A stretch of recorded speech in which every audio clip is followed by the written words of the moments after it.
Hi guys, you are watching CS Atul classes. तो देखो, last class में ना हम लोगों ने बेलमेंट वाला जो कॉन्सेप्ट था वो कंप्लीट किया था। ठीक है, आज हम लोगों को प्लेज शुरू करना है। बेलमेंट में हम लोगों ने बेसिकली पढ़ा क्या था? What is bailment?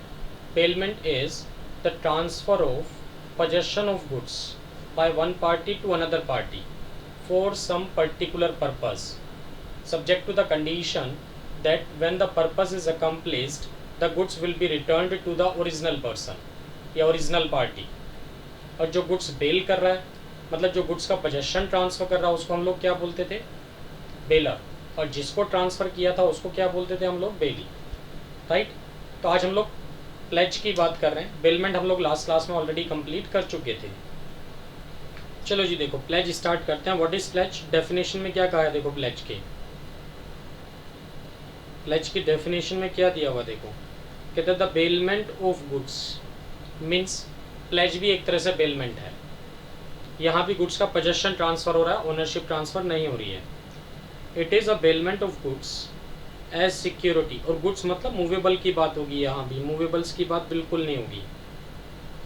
ठीक है, तो bailment of goods as security, main चीज़ क्या है यहाँ? As security for payment of a debt और performance of a promise is called pledge.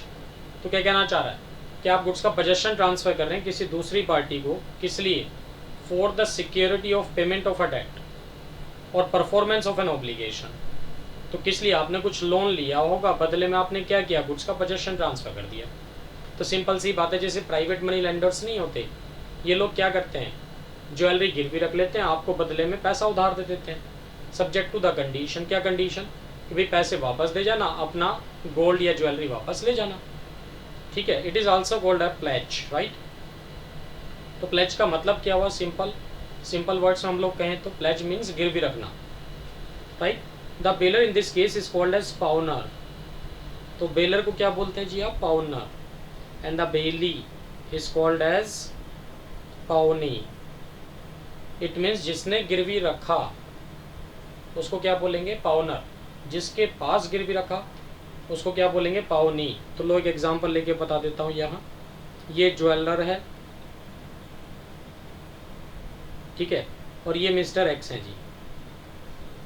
Mister x को 50,000 रुपये उधार चाहिए थे, ज्वेलर के पास गया, राइट। तो मिस्टर एक्स ने क्या किया? अपनी ज्वेलरी प्लेज कर दी, ज्वेलरी गिरवी रख दी। किसके पास? ज्वेलर के पास। और ज्वेलर से ना पैसे उधार ले लिए भाई। कितने?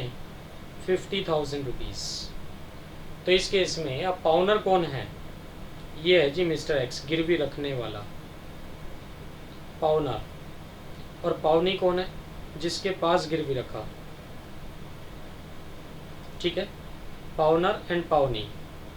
ठीक है, इसी को प्लेजर और प्लेजी भी बोल सकते हैं। देखो, ये प्लेजर कहलाएगा, ये प्लेजी कहलाएगा। क्लियर है बात मेरी यहाँ तक? चलो फॉर एग्जाम्पल देखो, इसमें एग्जाम्पल भी दिया है इन्होंने।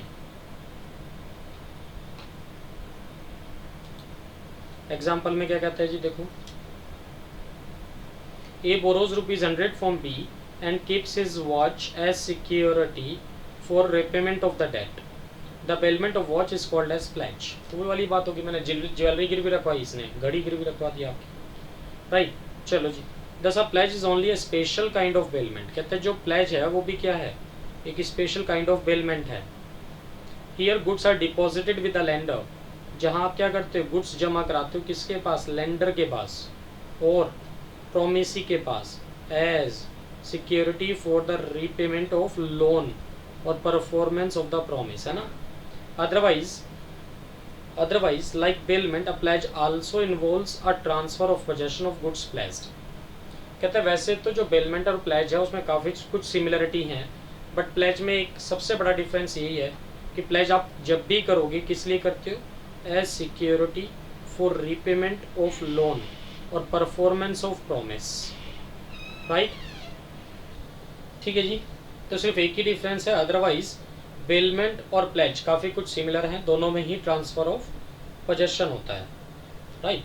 The ownership remains with the pleasure. Ownership हमेशा किसके पास रहती है जी? प्लेजर के पास रहती है। मीन्स जो गिरवी रख रहा है उसी के पास रहेगी, राइट। द प्लेजी और पावनी has only a special interest. कहते हैं जो प्लेजी है या पावनी है उसके पास एक स्पेशल इंटरेस्ट है the goods placed. The general interest remains with the pawnor and wholly reverts to him on discharge of the debt. कहते हैं जैसी डेट का डिस्चार्ज हो जाएगा वैसे ही सारा का सारा इंटरेस्ट वापस आ जाएगा किसके पास, प्लेजर के पास। Further like bailment a pledge is concern with only movable goods. समझ गए? कहते हैं जैसे बेलमेंट में होता है ऐसे ही प्लेज में भी सिर्फ और सिर्फ किसकी बात हो रही है, मूवेबल गुड्स की, है ना। The movable goods includes any kind of goods, valuable documents of title, railway receipt, bill of lading etcetera, ये सब चीज़ें यहाँ कवर अप होंगी। हम देखो डिफरेंस डिस्कस कर रहे हैं बिटवीन बेलमेंट एंड प्लेज में क्या क्या डिफरेंस है। नंबर 1 अगर हम पर्पस की बात करें तो कहते हैं जो बेलमेंट है वो किसी स्पेसिफिक पर्पस के लिए है। Pledge is the bailment, pledge मतलब वो ये कहना चाह रहा है, बेलमेंट नहीं प्लेज की बात कर रहा है। कहते हैं जो प्लेज है उसका सिर्फ एक ही स्पेशल पर्पस है। क्या स्पेशल पर्पस है? To provide a security for loan और fulfilment of an obligation, whereas there is no such purpose, है ना, there is no such purpose किस केस में, in case of bailment. Bailment में इस तरह का कोई पर्पस नहीं है, तो इट मीन्स कह सकते हैं bailment is a wider term. तो प्लेज की बात कर रहे हैं तो प्लेज में सिर्फ क्या है, सिर्फ और सिर्फ आपने लोन लिया उसको सिक्योर्ड करने के लिए आपने प्लेज दिया है, गिरवी रखा है। तो प्लेज का मतलब क्या हो, प्लेज किस लिए क्रिएट कर रहे हो आप, for a specific purpose that is to provide a security for a loan, to provide a security for a loan. और बेलमेंट में ऐसा कोई स्पेसिफिक पर्पस नहीं है, right. A bailment is for purpose other than about to, that is repair के लिए भी bailment हो सकता है, सेफ कस्टडी के लिए भी हो सकता है ना, वो सब चीज़ें भी कवर अप होंगी। As to right of sale की अगर हम बात करें तो बताओ जी प्लेज में राइट ऑफ सेल है क्या, प्लेजी के पास। The pledgee has a right of sale, the pledgee has a right of sale, बिल्कुल है जी, on default after giving notice to the pledger. तो क्या कहना चाह रहा है, प्लेजी के पास भी राइट टू सेल है, प्रोवाइडेड ऐसा करने से पहले वो नोटिस देगा किसको, प्लेजर को। तो प्लेजी पहले प्लेजर को नोटिस देगा कि भाई इतने दिन के अंदर मेरा पेमेंट कर दो वरना मैं आपकी ये ज्वेलरी या ये गुड्स या मोबाइल बेच दूंगा, ठीक है। But there is no such right, but there is no such right of sale to the bailee. कहता है जनरल केसेस में बेली के पास कोई राइट टू सेल नहीं है, हाँ तो एक्सेप्शनल केसेस तो थे, राइट। द बेली में आइदर रिटेन द गुड्स और sue the bailor for non payment of his dues. तो इस केस में क्या होता था, बेली क्या करेगा, या तो गुड्स को अपने पास रखेगा या फिर केस फाइल करेगा नॉन पेमेंट के लिए, बट एक्सेप्शंस को छोड़ के। मतलब उन दो एक्सेप्शंस में तो बेली के पास भी राइट टू सेल था। कौन से दो एक्सेप्शन थे, या तो गुड्स पेरिशेबल नेचर के हों, ठीक है ना, जैसे right of finder of loss goods के केस में हम लोग पढ़ रहे थे सेक्शन 71 में, तो वही वाली बात होगी, मैं फाइंडर ऑफ लॉस गुड्स को कंसीडर करके चल रहा हूँ यहाँ। या फिर आपके जो एक्सपेंसेस हैं वो मोर देन कितना हो जाए, 2/3 हो जाए, तो फाइंडर ऑफ लॉस गुड्स की बात हो रही है यहाँ एक्सेप्शन में ना, सेक्शन 71, वो भी तो बेलमेंट ही था। चलो जी नेक्स्ट पे आते हैं। As to right of using the goods, कहते हैं प्लेज के केस में ना जो प्लेजी है उसके पास राइट टू यूज़ अवेलेबल नहीं है, वो इस गुड्स को यूज़ नहीं कर सकता। तो जैसे ज्वेलरी शॉप पे ज्वेलरी गिरवी रख के आए, तो अब इसका मतलब ये थोड़ी है ज्वेलर की जो वाइफ है वो इस ज्वेलरी को शादी में पहन के चली जाए, तो means right to use available नहीं है किसके पास, प्लेजी के पास। तो pledgee has no right of using the goods while no such restriction exist for a bailee in case of bailment. Bailment में सच कोई रेस्ट्रिक्शन इस तरह की नहीं है, वो यूज़ कर सकता है गुड्स को, ये कहना चाह रहा है जी, ठीक है यहाँ तक।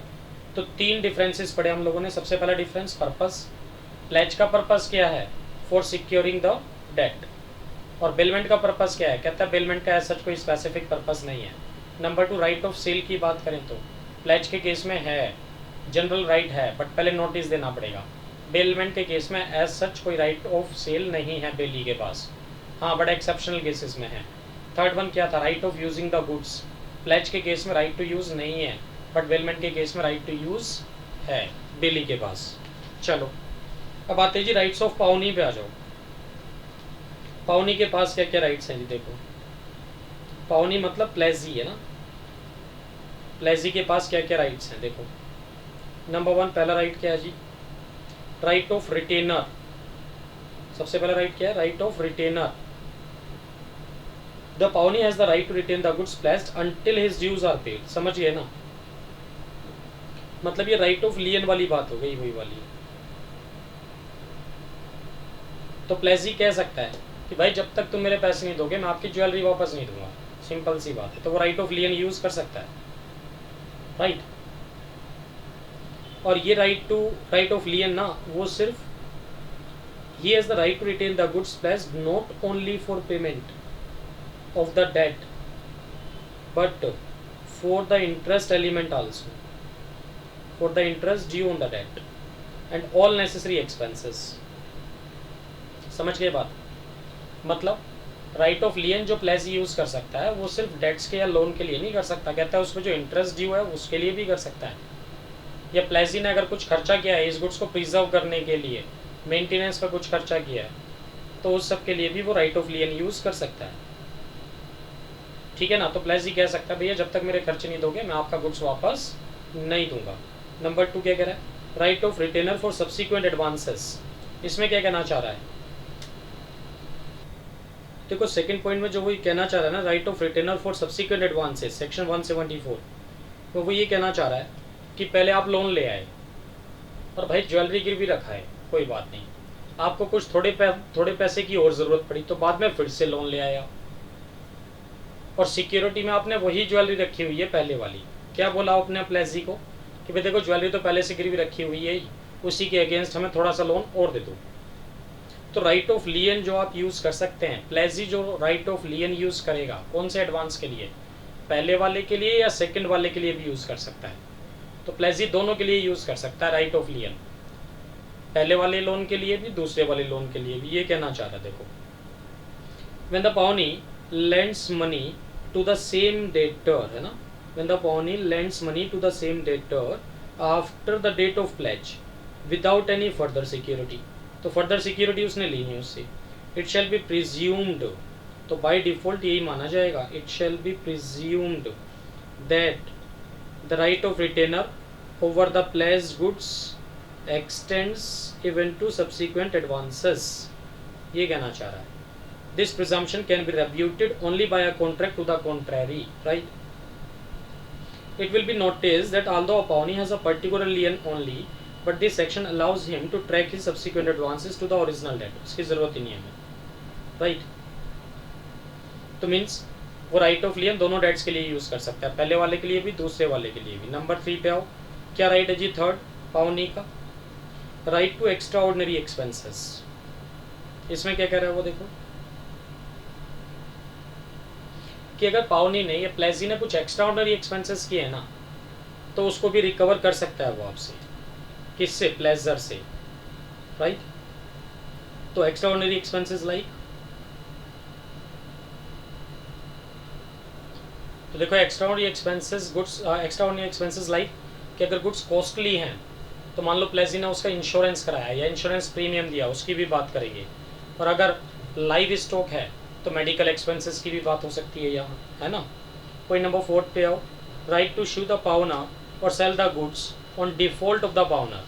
तो ये राइट भी है किसके पास, पावनी या प्लेजी के पास। क्या राइट है कि वो केस फाइल कर सकता है किस पे, पावनर पे, राइट, और गुड्स को बेच भी सकता है on default of the pawnor. तो अगर जो पावनर है या प्लेजर है अगर वो पैसे नहीं देता है, डिफॉल्ट करता है, तो प्लेजी के पास या पावनी के पास राइट टू सेल भी है, ठीक है, और केस फाइल तो कर ही सकते हैं आप। तो देखो क्या कहता है, द पावनी में exercise either of the following rights, है ना। क्या राइट्स है जी, नंबर 1 ही में ब्रिंग अ सूट, या तो केस फाइल कर सकते हैं आप, राइट टू शू है,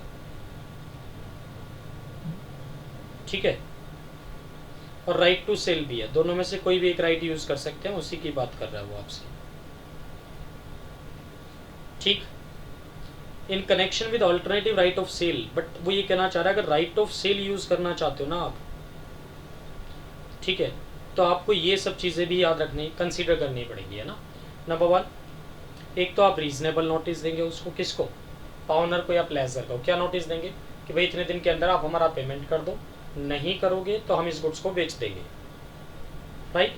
नंबर 2, जो पाउनी है या प्लेजी है, he cannot sell the goods to himself, ये गुड्स वो अपने आप को नहीं बेच सकता, मतलब किसी और थर्ड पार्टी को तो बेच सकता है।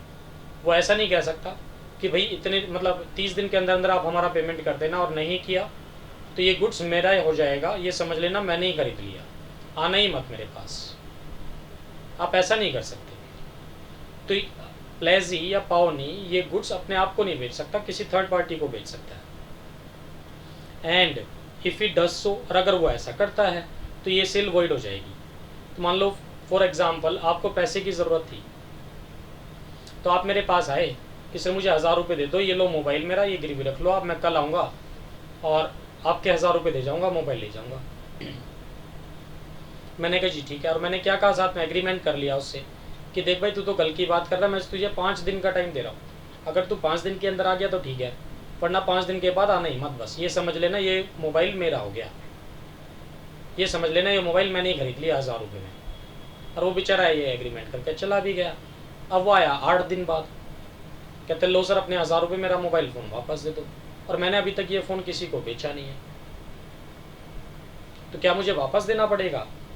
बिल्कुल वापस देना पड़ेगा, क्योंकि ये सेल वॉइड कहलाएगी। हाँ, अगर मैं 5 दिन बाद ही किसी और को बेच देता तब वैलिड हो जाती है, राइट। तो वो ये कहना चाह रहा है पाउनी या प्लेजी ये गुड्स अपने आप को नहीं बेच सकता, थर्ड पार्टी को बेच सकता है। थर्ड पॉइंट क्या कहता है, if the proceeds of such sale are insufficient to meet the full claim of the pawnee, he may recover the balance from the pawnor. कहते हैं ये गुड्स या मोबाइल फ़ोन बेचने के बाद अगर कम का बिका, मान लो मोबाइल फ़ोन बिका ही 800 का है, तो मैं 200 रुपये और मांग सकता हूँ आपसे, बट अगर सरप्लस बचता है तो मुझे वापस भी देने पड़ेंगे। ठीक है, कम बचे तो उससे मांग लेना, और ज़्यादा बच गए तो उसके वापस दे देना, ये कहना चाह रहा है वो। तो देखो भाई, अब आते हैं हम लोग ड्यूटीज़ ऑफ पाउनी पे। अभी हम लोगों ने क्या कंप्लीट किया, राइट्स ऑफ पाउनी, है ना। अब आते हैं ड्यूटीज़ पे। तो पाउनी की क्या क्या ड्यूटीज़ है? नंबर 1, एक तो वो रीजनेबल केयर यूज़ करेगा भाई इस गुड्स की, ठीक है, जिसको प्लेस रखा है। नंबर 2, अनऑथराइज यूज़ नहीं करेगा भैया, शादी में पहन के नहीं जा सकते आप उसको, right. Number 3, not to mix the goods with his own goods, इस गुड्स को अपने गुड्स के साथ मिक्सअप मत कर देना। Number 4, not to do any act in violation of the terms of contract, ठीक है, तो टर्म्स एंड कंडीशंस को वायलेट नहीं कर सकते आप कॉन्ट्रैक्ट की। Number 5, no return the goods placed on receipt of his, to return the goods placed on receipt of his full dues. क्या कहना चाह रहा है, कहते हैं जैसे ही आपके पूरे के पूरा क्लेम वापस मिल जाए, मतलब जो आपने लोन दिया था वो वापस मिल जाए विद इंटरेस्ट, तो आपकी ये ड्यूटी है, आप ये गुड्स वापस कर देंगे। 6 में क्या कहता है, to deliver any accretion to the goods placed, वो ये कहना चाह रहा है कि अगर गुड्स जो प्लेस हुए थे उसमें कुछ इंक्रीमेंट भी हो जाता है, तो आपको ओरिजिनल गुड्स भी वापस करने हैं और इंक्रीमेंटेड गुड्स भी वापस करने हैं। तो लाइक मान लो आपके यहाँ कोई प्लेस में ना गाय रख के गया था जी, मूवेबल आइटम्स थी, एंड काउ हैज़ अ काफ, तो आपको काउ भी वापस करनी है, काफ भी वापस करना है, वो ये कहना चाह रहा है। इसी तरह से देखो मैंने यहाँ एग्जाम्पल दिया बोनस शेयर का, तो आपके पास कोई शेयर सर्टिफिकेट या शेयर वारंट रख के गया था जी गिरवी, और आपको साथ में बोनस शेयर और अलॉट हो गए वहाँ से, तो आपको ओरिजिनल शेयर भी देना है और बोनस शेयर भी देना है। तो bonus share must also be delivered where shares form the subject matter of the pledge, the accretion remains the property of the pawnor. कहते हैं जो एक्रिएशन है या इंक्रीमेंट है वो भी किसकी प्रॉपर्टी है, पाउनर की ही है। चलो, तो हमने राइट्स भी पढ़ ली जी, पाउनी के ड्यूटीज़ भी पढ़ ली। हम बात करते हैं देखो राइट्स ऑफ पाउनर की। पाउनर के क्या क्या राइट्स हैं, पाउनर या प्लेजर कौन होता है, जिसने गिरवी रखा है, उसके क्या राइट्स हैं। तो देखो सबसे पहले हम लोग क्या डिस्कस कर रहे हैं यहाँ, राइट्स ऑफ पाउनर की बात कर रहे हैं। कहते हैं फर्स्ट पॉइंट में क्या लिखा है इसने, एनफोर्समेंट ऑफ पाउनीज ड्यूटीज़। कहते हैं जो पाउनी की ड्यूटीज़ है ना, वो पाउनर के राइट्स बन जाएंगे। सबसे बड़ी चीज़, अरे उसकी ड्यूटी है तो हमारी राइट है, और हमारी ड्यूटी है तो उसकी राइट है, सिंपल सी बात है। तो सबसे पहला राइट क्या है पाउनर का, एनफोर्समेंट ऑफ पाउनीज ड्यूटीज़। तो वो कोर्ट में जाके केस फाइल कर सकता है कि भाई जो पाउनी है he fail to discharge his duties, right, उसके लिए वो केस फाइल कर सकता है। तो जितनी भी पाउनी की ड्यूटीज़ थी वो सब यहाँ फर्स्ट पॉइंट में लिख देना, वो इसके क्या बन जाएंगे, राइट। नंबर 2 में आओ जी, डिफॉल्टिंग पाउनर्स राइट टू रिडीम। क्या कहना चाह रहा है? कहते हैं जबकि यहाँ डिफॉल्टर कौन है, पाउनर है, उसने ड्यू डेट पे पेमेंट नहीं किया, ठीक है, बट उसके बाद भी उसके पास राइट टू रिडीम तो अवेलेबल है ही है अभी भी। तो मान लो फॉर एग्जांपल मैंने आपसे कहा था भैया 20 दिन के अंदर आपने पैसे दे दिए तो ठीक है, वरना 20 दिन के बाद आप मेरे पास आना ही मत, ये समझ लेना ये मोबाइल फ़ोन मेरा हो गया। आप आए मेरे पास 2 महीने के बाद, बट मैंने 2 महीने तक भी इस फ़ोन को बेचा नहीं, अपने पास ही रखा था, तो आपके पास अभी भी राइट टू रिडीम है, वो ये कहना चाह रहा है। जबकि आप डिफ़ॉल्टर हो तब भी आपके पास राइट टू रिडीम है, क्योंकि I fail to discharge my duty. क्या था मेरी ड्यूटी, क्या थी कि भाई मैं ये गुड्स बेच सकता हूँ बट किसी थर्ड पार्टी को, अपने आप को नहीं बेच सकता, राइट। तो ये बात लिखिए, देखो सेकंड पॉइंट में पढ़ लो चाहे। A pawnor who defaults in the payment of the debt amount at stipulated date has a right to redeem the debt, at any subsequent time before the actual sale of goods pledged, right। तो जब तक actual sale नहीं होगी तब तक आपके पास right to redeem available रहेगा। Thus an agreement that the pledge should become irredeemable, if it is not redeemed within a certain time would be invalid। समझ गए ना, would be invalid, ये कहना चाह रहा है। Of course the pawner redeeming after the expiry of specified time must pay to the pawnee in addition an expenses which have arisen from his default। समझ गए ना। तो वो ये कहना चाह रहा है भैया जो प्लेजर है ना, उसको जो एडिशनल खर्चे हुए होंगे पाउनी के या प्लेजी के, वो तो देने ही पड़ेंगे। 2 महीने तक उसने संभाल के रखा, अगर उसका कुछ मेंटेनेंस कॉस्ट, इंश्योरेंस प्रीमियम वो सब है तो वो सब तो देना पड़ेगा, गोडाउन रेंट वगैरह। ड्यूटीज ऑफ पाउनर पे आ जाओ। अभी हमने क्या पढ़ा, राइट्स किसके, पाउनर के। क्या राइट्स पढ़े, सबसे पहला राइट तो था एनफोर्समेंट ऑफ पाउनीज ड्यूटीज। दूसरा राइट क्या था कि डिफॉल्टिंग पाउनर्स राइट टू रिडीम, कि जबकि पाउनर डिफॉल्टर है बट फिर भी उसके पास राइट टू रिडीम तो है, राइट। अब हम आगे ड्यूटीज़ में, the more important duties of a pawnor. Pawnor की ड्यूटीज़ क्या है जी, number 1 to compensate the pawnee for any extraordinary expenses, कि पाउनी ने या प्लेजी ने अगर कुछ एक्स्ट्रा ऑर्डिनरी एक्सपेंसेस किए हैं तो वो आप कंपनसेट करोगे। Number 2 to meet his obligation on the stipulated date and comply with the terms of contract, ठीक है। तो ये भी पाउनर की ड्यूटी है कि वो अपनी एप्लीकेशन को मीट आउट करे स्पेसिफाइड डेट को। डन। तो हम लोगों ने राइट्स एंड ड्यूटीज़ पाउनी के भी पढ़ लिए, राइट्स एंड ड्यूटीज़ पाउनर के भी पढ़ लिए। अब हम लोग कहाँ रहे, देखो प्लेज बाय नॉन ओनर्स की बात करें अगर हम, तो देखो भाई प्लेज बाय नॉन ओनर्स का मतलब ये है कि वैसे तो आप ओनर नहीं है बट फिर भी गुड्स को प्लेज कर सकते हैं। समझ रहे हैं बात। वैसे तो गुड्स को प्लेज कौन कर सकता है, जो उसका असली मालिक है, ओरिजिनल ओनर जो है। बट यहाँ हम कुछ एक्सेप्शनल केसेस ऐसे पढ़ रहे हैं जहाँ आप ओनर नहीं भी हैं बट फिर भी गुड्स को प्लेज कर सकते हैं। तो सबसे पहला पॉइंट क्या पढ़ रहे हैं, देखो मर्केंटाइल एजेंट। तो मर्केंटाइल एजेंट में देखो क्या कहना चाहता है, मर्केंटाइल एजेंट होता कौन है। तो mercantile agent means an agent having in the customary course of business as such authority either to sell the goods, तो उसके पास अथॉरिटी होती है either to sell the goods or to consign the goods for the purpose of sale or to buy the goods or to raise money। तो ये एक तरह से mercantile agent है। तो लाइक जैसे हम लोग कंसाइनमेंट की बात करें, कंसाइनमेंट नहीं होता था कंसाइनर कंसाइनी, कंसाइनर कुछ गुड्स भेजता था किसको, कंसाइनी को, किस लिए, बेचने के लिए। तो अब एक बात बताओ, जब कंसाइनी को आपने गुड्स भेज दिए बेचने के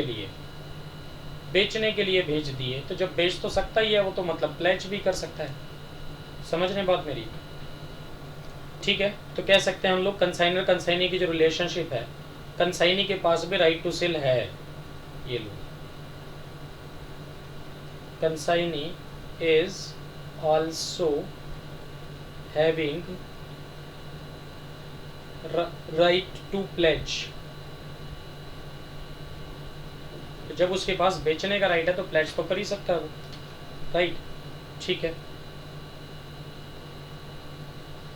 A mercantile agent who is with the consent of the owner in possession of the goods or document of title.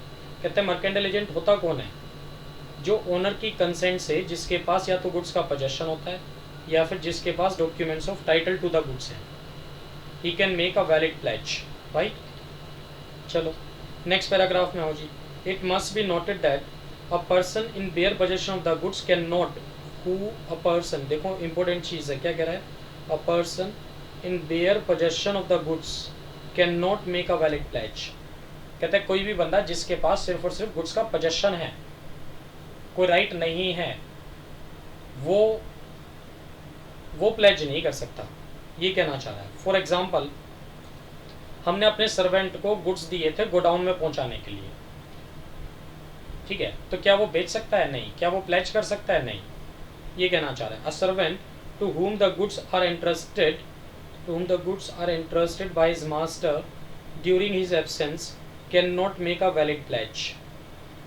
Similarly, a person entrusted with the goods for a specific purpose cannot pledge the goods. That is, for example, goods held for safe custody. कहते हैं अगर आपने goods safe custody के लिए रखे हैं उसके पास, कि भाई इसको संभाल के रखना, जब तक मैं वापस ना आ जाऊँ तब तक अपने पास संभाल के रखना, और under a contract of hire, या आपने उसको किराए पे दे दिया, तो क्या वो प्लेज कर सकता है फर्दर? नहीं. तो can not be pledged. Second point में आओ. Person in possession under voidable contract. तो वॉइडेबल कॉन्ट्रैक्ट समझते हो? हम लोगों ने इंडियन कॉन्ट्रैक्ट एक्ट में भी पढ़ी थी ये बात. तो मान लो ये एक्स है, ये वाई है. एक्स ने वाई को कुछ गुड्स बेच दिए, ठीक है. तो वाई ने जब ये गुड्स खरीदे ना भाई, तो मान लो फ्रॉड यूज करके खरीदे थे, तो अब ये बताओ ये कॉन्ट्रैक्ट वॉइडेबल है कि नहीं है? है, ठीक है. अब इसके पास राइट टू अवॉइड तो है, किसके पास राइट टू अवॉइड है? फ्रॉड किसने यूज किया था बताओ? वाई ने फ्रॉड यूज किया है ना. वाई ने फ्रॉड यूज करके गुड्स खरीद ली, किसी का चेक उठाया, सिग्नेचर फोर्स किया, आपको दे दिया चेक, आपसे गुड्स लेके चला गया, खरीद लिए. तो ये वॉइडेबल कॉन्ट्रैक्ट हो गया. किसकी मर्जी पर डिपेंड करेगा? सेलर की. बट जब तक seller right to avoid use नहीं करता या राइट टू रिसाइंड यूज नहीं करता, तब तक ये कॉन्ट्रैक्ट वैलिड माना जाएगा. तो मीन्स हम कह सकते हैं Y can pledge the goods. Y can pledge the goods कब तक? Till the contract is rescinded by X. जब तक एक्स गुड्स को, इस कॉन्ट्रैक्ट को रिसाइन नहीं करेगा, उस बीच में वाई इन गुड्स को प्लेज कर सकता है, और वो प्लेज वैलिड भी होगा. तो देखो एग्जाम्पल भी दिया होगा, इन्होंने दिया है क्या? ये रहा. For example, where A purchases a ring from B. A ने कोई रिंग खरीदी है बी से, बाय एक्सरसाइजिंग कोअर्सन, ठीक है, जोर जबरदस्ती यूज करके, and pawns it with C. तो ए ने जोर जबरदस्ती यूज करके कोई डायमंड रिंग खरीद ली मान लो, किससे? बी से, और उसके बाद ये गिरवी भी रख दी, किसको? सी को. Before the contract is रिसाइंडेड. But कब गिरवी रखी? जब तक उसने राइट टू रिसाइंड यूज नहीं किया. किसने? बी ने. The pledge is valid. क्या कहा कोर्ट ने? The pledge is valid. क्योंकि जब तक राइट टू रिसाइंड नहीं यूज करोगे तब तक ये कॉन्ट्रैक्ट वैलिड माना जाता है, और उसी बीच में प्लेज हो गया तो प्लेज इज वैलिड, राइट. अब क्या हुआ देखो. C will get a good title to the ring. तो सी, जिसके पास आपने गिरवी रखा था, उसके पास तो गुड टाइटल है. C will get a good title to the ring and B can only claim damages. तो बी अब सिर्फ डैमेजेस क्लेम कर सकता है, इसे राइट टू रिसाइड यूज नहीं कर सकता. थर्ड में आओ. Pleasure having limited interest. कहते जो प्लेजर था उसके पास लिमिटेड इंटरेस्ट था, ये कहना चाह रहा है. तो मीन्स प्लेजर के पास फुल इंटरेस्ट नहीं था, लिमिटेड इंटरेस्ट था, बट जितना भी इंटरेस्ट था उस एक्सटेंट तक तो वो प्लेज कर ही सकता है. तो इसमें पता वो क्या कहेगा? मैंने ना यार, कोई मेरी बाइक है, मान लो 50,000 रुपये की नई बाइक है, नई की नई बाइक ख़राब होगी, ठीक है, मैं मैकेनिक के पास लेके गया, उसने कुछ पार्ट्स वार्ट्स बदल दिए उसके 5,000 रुपये के, ठीक, चलो कोई बात नहीं, बाइक अभी मैकेनिक के पास ही खड़ी है. तो वही कहना चाह रहा है मैकेनिक भी गिरवी रख सकता है बाइक को, बट किस लिमिट तक? 5,000 रुपये तक, उससे ज़्यादा नहीं. उससे ज़्यादा के लिए वॉइड हो जाएगा वो प्लेस। तो क्या कह रहा है देखो, where a person places goods in which he has only a limited interest, the pledge is valid to the extent of that interest. तो एग्जाम्पल पढ़ लेते हैं, उससे बात क्लियर हो जाएगी। For example, A delivers a suit length to B. लो diagrammatic way में बताता हूँ, ये ए है जी, ये बी है जी, ये बी ना टेलर है, ठीक है। ए ने क्या किया, इसको सूट लेंथ दी है, बी को सूट लेंथ दी है, मतलब समझ गए ना, कपड़ा दिया है सूट बनाने के लिए, ठीक है। और बी टेलर है जी, टेलर के सीइंग चार्जेस कितने हैं, 1500 रुपये हैं जी इसके सीइंग चार्जेस। कितने हैं जी, 1500 रुपये। अब टेलर ने क्या किया जी, बी ने क्या किया, ये सूट ना गिरवी रख दिया, सूट बना दिया, बट उसके बाद प्लेज कर दिया इसने 4 रुपीज़ कितने के लिए, 3000 रुपये के लिए। मतलब प्लेज कर दिया, गिरवी रखाया और 3000 रुपये ले आया उससे। किससे, किसके पास गिरवी रखा, सी के पास। चलो जी ठीक है। द प्लेज इज वैलिड, कानून क्या कह रहा है, pledge is valid to the extent of B's interest in the suit, namely rupees 1500 रुपये। तो 1500 रुपये तक तो ये प्लेज वैलिड है, ठीक है, और उसके बाद के लिए वॉइड है।